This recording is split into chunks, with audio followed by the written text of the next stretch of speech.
Radio Sucesos 101.7 FM presenta su noticiero Sucesos con Milton Pérez y Verónica Larrea. Un periodismo libre para una democracia plena.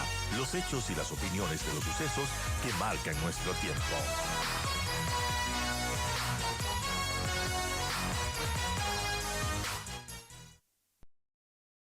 Cómo da vueltas la vida, ¿no? Y como antes Rafael Correa, cuando era presidente, denostaba en contra del sistema interamericano, en contra de la Corte Interamericana, de la Comisión Interamericana, y ahora pues le parece una maravilla cuando estos organismos ahora sí sirven para sus propósitos, ahora son una maravilla. Antes eran lo peor.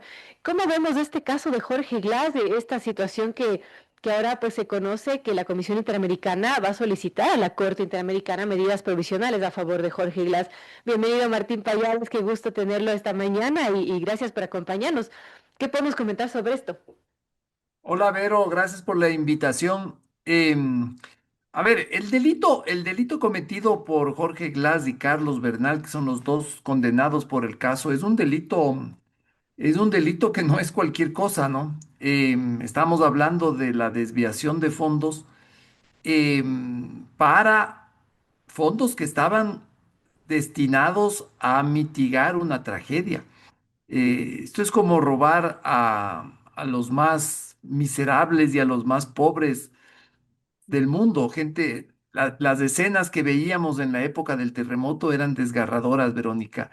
Y que ahora conocer que muchos de esos fondos, que además salieron del sacrificio de todos los ecuatorianos, porque eso fue con la elevación del IVA del 12 al 14%, eso fue con un día de sueldo, eso fue con las donaciones que gobiernos extranjeros hacían al Ecuador, que con ese dinero se estaban haciendo obras que no eran prioritarias como el caso de ese puente que se construye al lado de otro puente que no se dañó, como el de un parque en lugar de hacer hospitales, escuelas y casas, hicieron un parque y además en zona donde se inunda normalmente.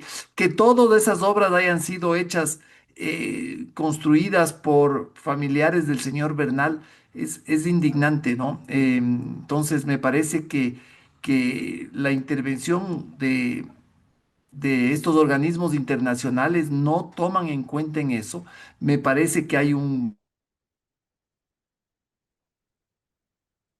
Martín Payares, lo perdimos, se me quedó congelado en este. la- los convenios internacionales y los tratados y eso, pero sí hago esta observación. Entonces, hay que tomar en cuenta el tipo de delito que hizo. Es un delito horrendo. Y además, no olvidarnos que Jorge Glass ya nos mintió con su estado, con lo de su estado de salud. Que no nos olvidemos de que en la primera ocasión que él salió de la cárcel y salió gracias a los pagos que hizo el narcotráfico para jueces que lo beneficien. Cuando, cuando estaba en la cárcel estaba pésimo, veía visiones, manchas de sangre en las paredes, etcétera, y una cantidad de pastillas que dizque tomaba y salió y a los 3 días se había puesto arete, se había implantado el pelo y se lo veía muy, muy, muy cool, ¿no? Entonces hay también ese antecedente. Yo estoy de acuerdo, hay que respetar y proteger la condición de cualquier persona, no importa que sea un reo o no, pero hay que tomar en cuenta de estos antecedentes, ¿no? Y, insisto, en el tipo de delito, no es cualquier delito, se trata de un tema horroroso. Y bueno, cabe notar que también Jorge Glass ya tiene dos sentencias en firme de 6 y 8 años de prisión por tramas de corrupción por los casos de Odebrecht y sobornos. La fiscalía también tiene expedientes abiertos contra Glass que están en investigación previa, el último por el caso del asesinato de Fernando Villavicencio. Pero, ¿qué podemos decir de si la justicia quizás se ha ensañado en contra de Jorge Glass, o es el único del correísmo que no está prófugo y bueno, le cae todo? ¿O qué podemos decir de esa narrativa que ha querido incluir el correísmo en ese sentido como la víctima de todo es Jorge Glass, como dice Luisa González? A él lo están acusando por hacer obras.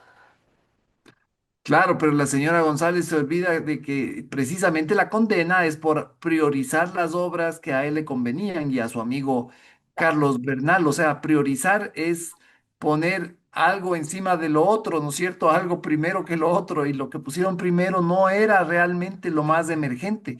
Eh, Hacer un puente junto a otro puente que no se ha caído no es, hacer un paso a desnivel no es, es prioritario. Hacer un tramo de la carretera Manta-Coliza tampoco es prioritario. Entonces, y bueno, ¿y qué decir de la narrativa? Que tú me preguntas lo de la narrativa del correísmo. Yo creo que en gran parte tuvieron éxito porque muchas voces que no son precisamente de correístas empezaron a enfocarse más en el tema de la salud de Glass que en la dimensión de lo que se estaba juzgando. Se estaba juzgando un tema gordo, un tema grande. Eh, Sin embargo, la conversación empezó a girar alrededor de si se le veía pálido, si se le veía demacrado, que se le veía viejo, ¿no es cierto? Pero los informes médicos tampoco es que hablaban de que no fuera capaz de defenderse y, o sea, ojalá Glass hubiera pensado en todo esto cuando recibió las coimas de Odebrecht a través de su tío Ricardo Rivera. Ojalá hubiera pensado en esto cuando se metió en el esquema del caso Sobornos o cuando esto del terremoto, ¿no? O sea, la gente tiene que ser responsable y la justicia no se ensaña, Vero. La justicia está ahí, las leyes están ahí porque ese es el convenio social al que ha llegado la sociedad, ¿no? El que delinque tiene que responsabilizarse por sus actos. Eh, y claro, hay que respetar la vida y hay que respetar la salud, pero también hay que tener en cuenta estas cosas. ¿Y cómo ver el hecho de que Jorge Glass, su gente, acuda al sistema interamericano cuando fueron poder, lo denostaban, decían que era de lo peor, ahora sí les es útil, ¿no? Y ahora sí está bien la CIDH, la Corte Interamericana. Bueno, son contradicciones, no es la primera vez que caen estas contradicciones, o sea, realmente las cosas las dicen y las hacen de acuerdo a su interés, pero es que en este caso es muy osado, ¿no? Es una incoherencia brutal porque esta, esta denostación de la CIDH en la época de Correa era absolutamente brutal, ¿no? Eh, O sea, en las sabatinas de eso era con gritos, de eso era con desafíos y esta gente no nos va a ordenar lo que tenemos que hacer.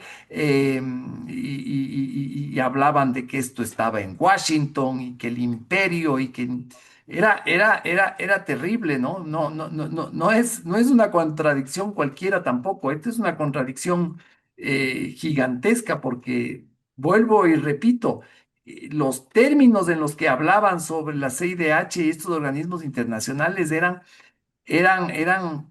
virulentos, y la actitud era casi belicosa.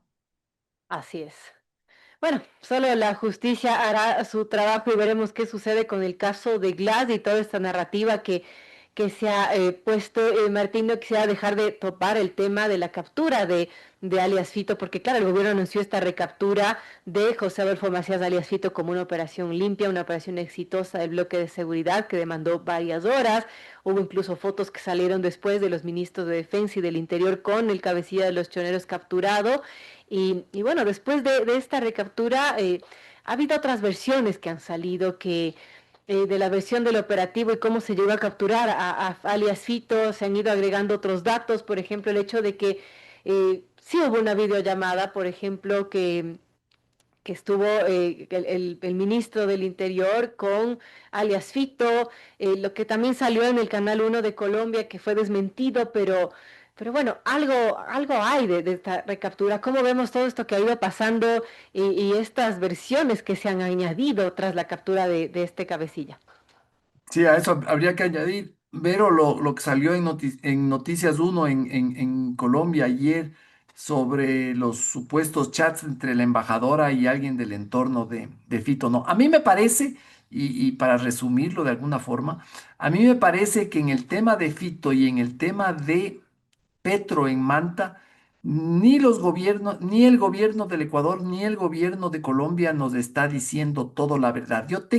A mí me huele de que se están cubriendo las espaldas, de que en efecto algo de coordinación hubo entre los dos gobiernos. Yo no pienso, no creo que el presidente Petro se haya reunido con Fito y eso, no. Pero sí me da la impresión de que se están cuidando las espaldas, ¿no? El hecho de que el ministro del Interior de aquí no sepa la identidad del dueño de la vivienda, que era una mansión donde se hospedó Petro, me parece muy raro. O sea, conocer el nombre del dueño de una casa no es tarea muy difícil, aunque sea del testaferro, lo que sea, pero hasta los taxistas saben dónde vive la gente, aún más en ciudades más pequeñas como Manta, ¿no? Hay registro catastral, o sea, es una tarea de inteligencia demasiado sencilla como para no saber. Yo creo que se están cuidando las espaldas. Bueno, ya nos enteraremos, Martín. Yo quiero agradecerle por este diálogo. Martín Payares, periodista. Y bueno, hemos hablado de dos temas importantes, la situación de Jorge Glass, ex vicepresidente que está preso en la cárcel de La Roca, y también de la recaptura de alias Fito. Una pregunta final, Martín, ¿cómo queda el gobierno con esta recaptura a la final? Bueno, es una noticia extraordinaria, o sea, que Fito esté tras las rejas es realmente positivo. Hay que felicitar a todos los que participaron en el operativo, sin duda, pero creo que el gobierno tiene que sincerarse y contarnos toda la verdad, porque nos está contando las cosas a cuentagotas y dependiendo de lo que salga en Colombia, ¿no? Ahora habrá que ver qué dicen de esta última cosa que sacó ayer Noticias Uno. Así es, hay mucha tela que cortar todavía. Gracias, Martín Payares, por acompañarnos en esta mañana.